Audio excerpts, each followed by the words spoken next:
박시백의 고려사 이번 시간에는 인종시대의 두 신하죠. 정지상과 김부식 그리고 인종의 정치에 대해서 이야기해 보겠습니다. 자, 정지상과 김부식은 인종시대를 대표하는 두 신하인데 일단은 김부식에 대해서 먼저 살펴볼까요? 네. 일단 김부식은 그 아버지가 경주 출신이고 아버지 역시도 과거를 통해서 네. 배경으로 진출하긴 했는데 일찍 죽었대요. 네, 송나라 사신까지 갔다 왔더라고요. 예. 네. 근데 이제 그런 바람에 어머니 밑에서 자랐는데 네. 이 형제들 중에서 네 형제가 과거에 급제합니다. 네. 굉장히 드문 케이스라서 음. 그 형으로는 이제 김부필, 김부일이 있고 또 동생 김부이, 원래 이름은 이제 김부철인데 이 사형제가 과거에 급제했고 이들 중에서 또 김부일, 김부식, 김부이 셋은 모두 문서를 관장하는 문한의 일을 맡았다라고 네. 정도로 한림원 학사.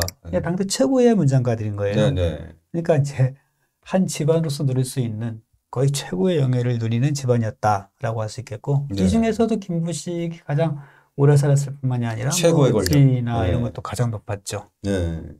하여튼 이 네 형제가 모두 이렇게 빼어난 문장가였는데 김부식은 기본적으로 어떤 유학자로서의 원칙 이런 것에 굉장히 투철한 인물이었다고 보여집니다. 이자겸이 득세했을 당시에 왕한테 글을 올릴 때 신이라고 칭하지 말게 하자는 등 아니면 또 그의 생일을 절로 부르자고 하자는 등 이런 등의 주장이 나올 때마다 반대했던 그런 인물이고 원칙에 맞지 않다. 네네. 네. 그리고 이제 묘청 정지상 등에 의해서 서경 찬도론이 이고 할 때도 그들의 주장에 대해서 거의 시정일관 반대했던 인물입니다. 네.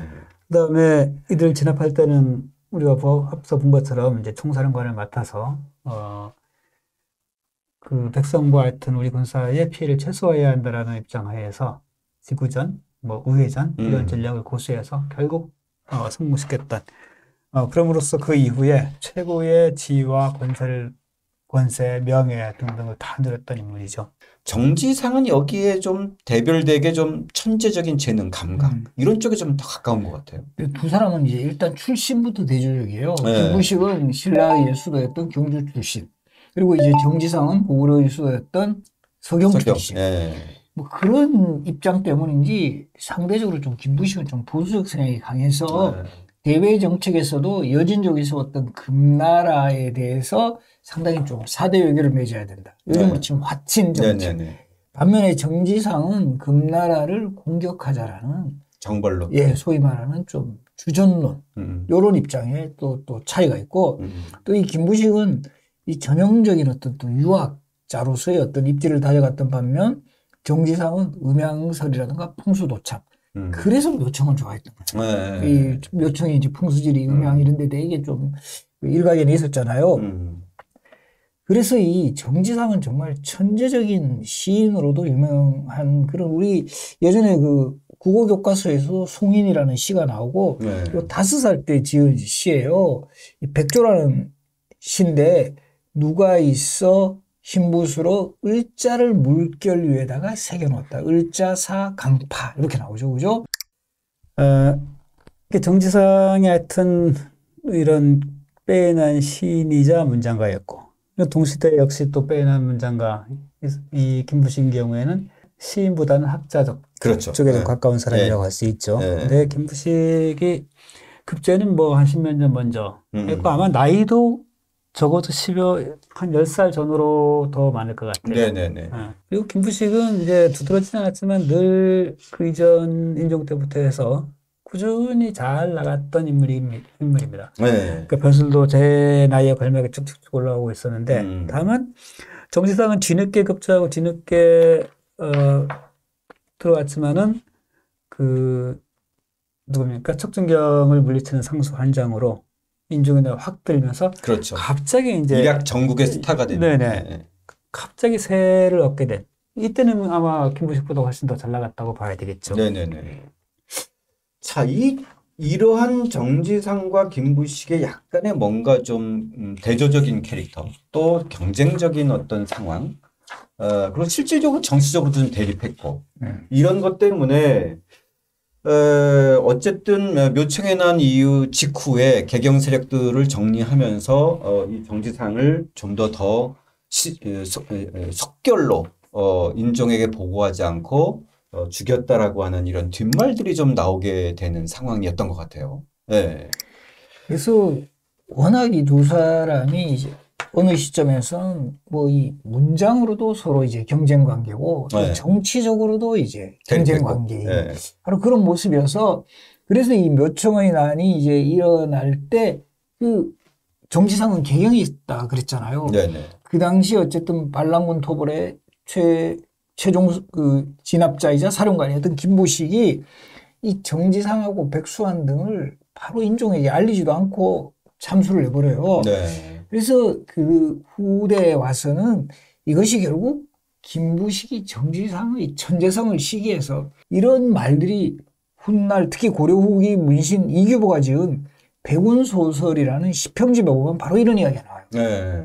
핵심적인 내용은 김부식이 정지상의 시적인 천대성을 질투하는 바로 그런 모습인데 김부식이 워낙 정지상의 식구가 탐이 나니까 이거 좀 나한테 좀 달라. 근데 이 정지상이 뭐 싫다. 이러니까 후에 정지상이 이제 결국 김부식의 손에 죽어 귀신이 되잖아요.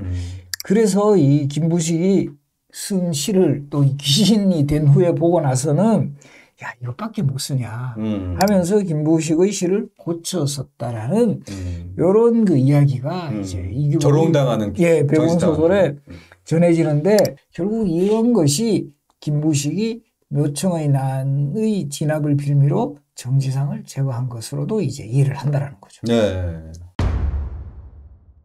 자, 이 서경의 난을 진압한 김부식에게 인종은 이제 수충정난 전국공신. 그러니까 이제 충성을 다해서 난을 바로잡아서 나라를 안정시키는 공신이다. 이런 이제 칭호도 내리고 바로 문화시중으로 이제 최고의 자리를 주는데 그런데 이제 6년 후인 인종 20년에 이제 스스로 관직에서 물러나게 돼요. 김부식 입장에서는 이때 상당히 고령이었어요. 네. 이미 묘청의 난을 진압하는 그런 사령관으로 이제 임명이 되었을 때도 지금 현재 바뀐 나이로는 60세, 우리 나이로는 61세니까 상당히 노장군이었죠. 네. 노장군이었기 때문에 7년이 지난 후에 스스로 이제 관직에서 물러날 것을 이제 청하게 되는 거죠. 네. 그래서 1142년 이때 요 치사라는 표현을 쓰는데 요즘으로 치면 정년퇴직 같은 거예요. 네. 이 70세가 되면 보통 이제 사임하는 게 이제 관례처럼 돼 있었는데 네네. 그것보다 조금 더 빨리 이렇게 그 나가는 경우 이 김부식은 한 그 2년 전에 그렇죠. 정년 2년 전에 이제 스스로 관직에서 물러나게 됩니다. 이 그렇게 된 배경으로는 서경의 난을 지나가는 과정에서 김부식의 요청으로 유배를 보냈던 윤관의 아들 윤원이라는 인물을 인종이 사면을 시켜요. 네네. 그러니까 이제 더 이상 이제 나하고 이제 왕이 내 의견을 뭐 확실하게 받아주지는 않는다. 그리고 내가 오히려 전국의 국정에서 계속 뭐 이렇게 책임을 맡으면 왕이 부담이 된다. 네. 이런 판단을 하고 네. 이 사직을 청했고 인종도 뭐 사직 요청을 받아들이게 됩니다. 그러면서 근데 완전 사직은 또 어떻게 보면 아니라고 볼 수 있는 게 이 김부식이 이때 바로 우리 삼국 사기를 편찬할 것을 명하게 됩니다. 네. 어쨌든 현존하는 삼국 시대의 역사로는 가장 오래된 네네. 역사소고 이 형식은 기전체 소설 방식을 취하고 있는데 이 기전체는 가장 대표적인 것이 사마천의 사기예요. 본기와 열전으로 구성하는 이런 체제고 고려 본기 10권, 백제 본기 6권, 그리고 이 신라하고 통일신라 12권. 그 본기가 도합 28권이고 그다음에 지 9권, 표 3권, 그리고 열전 10권, 총 50권으로 구성됩니다. 네. 그래서 이 왕명에 의해 편찬된 사서는 또 분명하지만 또 중요한 거는 김부식 자신이 직접 작성한 사론이 31편이 있어요.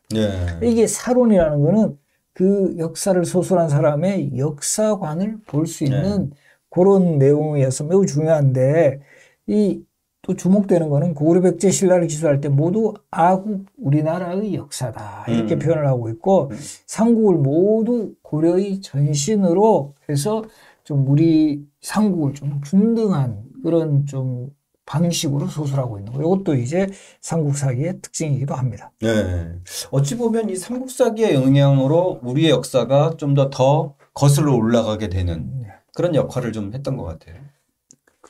이때 김부식이 이제 삼국사기 편찬에 올리면서 같이 이제 진삼국사기 표라고 해가지고 표문을 하나 지어 올립니다. 네. 왜냐면 이 삼국사기를 작성하게 되는 어떤 배경과 의미 등등에 대해서 지어 올린 글이라고 할 수 있는데, 여기서 보면은 요즘 학사와 대부들은 중국 역사에 대해서는 통달하고 있는데 정작 우리 역사에 대해서는 무지해서 한탄스럽다. 이렇게 왕이 얘기를 하면서 이제 지으라고 한 것이란 말이죠. 네네. 그동안에 이제 우리 학자들은 대부분 이제 중국의 사서들, 이거 위주로 공부를 했었는데, 네. 이제 우리 사료에 기초한, 우리 해설에 기초한 우리의 역사서, 이것의 필요성들을 인식하게 하는 하나의 중요한 계기이지 않나 싶고, 네네네. 그 이후에 고려말까지 지어진 것들은 많이 전해지는 건 없습니다만, 네네. 조선 들어서는 이런 관찰 말고 개인에 의해서도 상당히 많은 역사서들이 지어지려고 하는데 어떤 시발점이지 않나 하는 생각이 듭니다. 자, 근데 이제 이 김부식에 대해서 많은 그동안 오해들이 있었던 것 같은 게, 이 김부식은 사대주의, 무화주의자라서 네. 신라 중심으로 기술했고 고구려를 폄하했고 또 우리를 하여튼 너무 중국 중심의 기술했고 네. 등등의 얘기들이 상당히 좀 많았던 것 같아요. 그렇죠.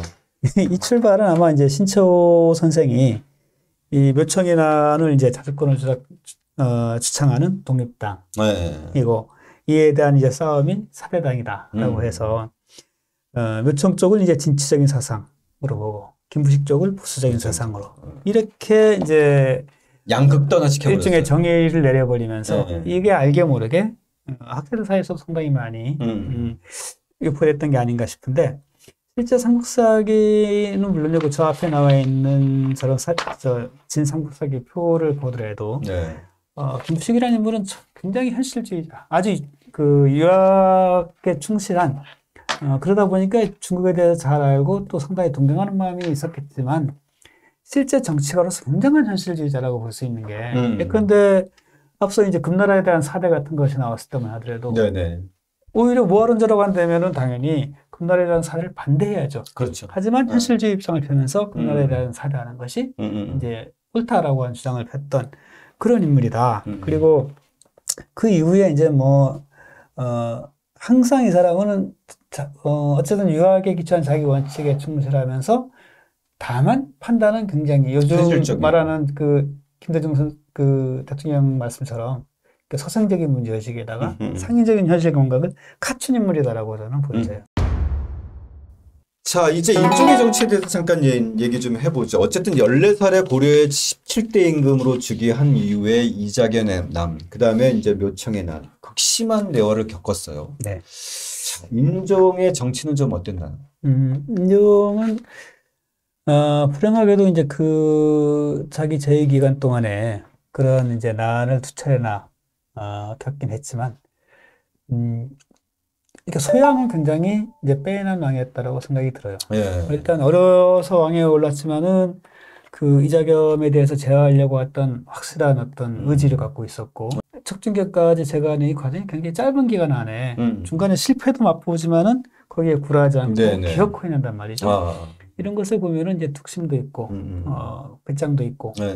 이런 인물이다. 그리고 이제 어떤 권력을 바라보는 안목이 있는 인물이다라고 생각이 듭니다. 그리고 인종이 정치를 본다면은 치세기간 동안에 이제 어떤 유학군주로서의 면모를 많이 보여주는 것이 예. 서적수를 두어가지고 장서들을 구비해서 학문을 이제 연구하게 하고 또 강독 토론 이런 것을 굉장히 장려했는데 이거는 그 묘청 그러니까 석영천도 논의가 있기 이전에도 그랬고 그 이후에 더 많이 심화시키는 모습을 보여줍니다. 네. 자, 이제 인종의 좀 그 외교 정치를 좀 봤으면 좋겠는데요. 바로 우리 그 고려 초기에 그 고려와 가장 그 대립했던 나라 거란이 세운 요 나라가 바로 이 금나라에 의해서 멸망이 된 게 바로 이 인종 때예요. 네. 바로 이 인종 3년, 바로 이 금이 요를 멸망시키고 완전 세력을 확정한 후에 항상 그 거란이든 여진이든 자기들이 세력을 잡으면 중국 본토를 노려요. 이때 그렇죠. 중국이 네. 송나라잖아요. 그렇죠. 이 송나라를 공격을 해서 바로 이 송나라의 두 황제와 황족들, 시종과 흠종이 금나라에 포로로 잡혀가는 사건이 발생해요. 우리 정강의 변이라고 하는데 네. 그래서 요때 이 송나라 일부 왕족들이 지금의 항주에 가서 이만이라고 했죠. 그때. 그게 남송이에요. 그러니까 이때의 금은 사실 그 이전에 요보다도 더 강한 세력을 형성했죠. 그래서 이제 고려에서 그걸 어떻게 상대할 것인가에 논란 끝에 하여튼 사실을 보냈는데 처음에는 사실은 아예 이제 받지도 않습니다. 그러니까 이제 문서라고 갖고 온 것이 보니까 아주 옛날 입장에서 칭신, 즉 신나라고 칭하지도 않고 이제 대등한 입장에서 뭐 글도 보내고 이렇게 하니까 아예 받지도 않고 돌아가 이렇게 얘기 처음에는 하거든요. 근데 이제 이 당시에 최고 권력가였던 이자겸이나 첩준경 같은 인물들이 오히려 칭찬해야 된다. 김부식 같은 인물도 마찬가지고. 화친을 해야 된다. 예, 예. 그렇게 해서 이제 과거 요나라와 맺었던 관계처럼 그 사대 관계를 결국 맺게 되죠. 근데 이제 금나라 배경의 중심 세력들은 대부분 화친파 쪽에 가깝지 결국 그렇게 않았나? 넘어간 거죠. 그 묘청인환이 끝나면서 뭐 완전히 이제 그런 금을 우습게 보는 세력들은 사실상 없어졌고 이 금과 고려의 관계가 고려를 통틀어서 이게 대륙의 어떤 강자와 고려의 관계에서 가장 평온했던 시간이기도 합니다.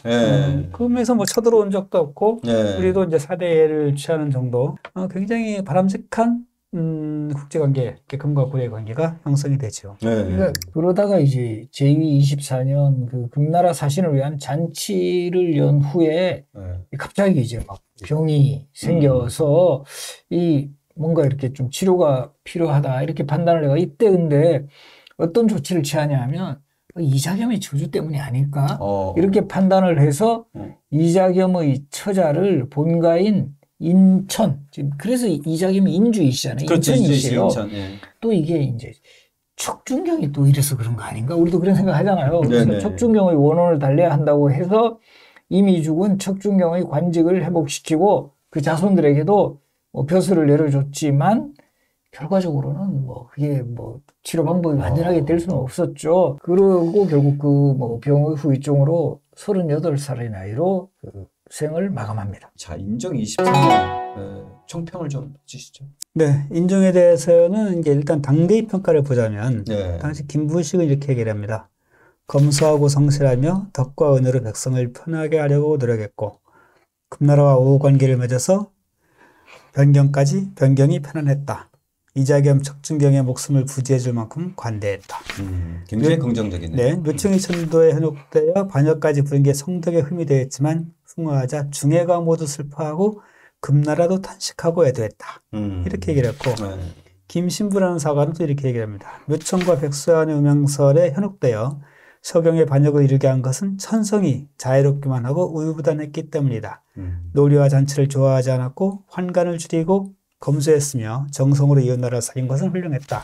뭐 대체로 비슷한 뜻하면서 좀 다른데 좀 다른 구석에 이제 좀 천성이 자유롭기만 하고 우유부단했다라고 하는 김신부 입장인 것 같아요. 근데 이제 전체 그 중요한 사건들에 있어서 보여졌던 모습들을 보면 우유부단했다보다는 굉장히 단호한 중요한 순간에 단호한 면모들을 많이 보여주었고 치세 동안에 있어서 김부식을 시켜서 이 삼국사기를 편찮게 한 것 이것 하나만 보아도 충분히 할 일을 했다. 그래서 저는 그렇게 보여집니다.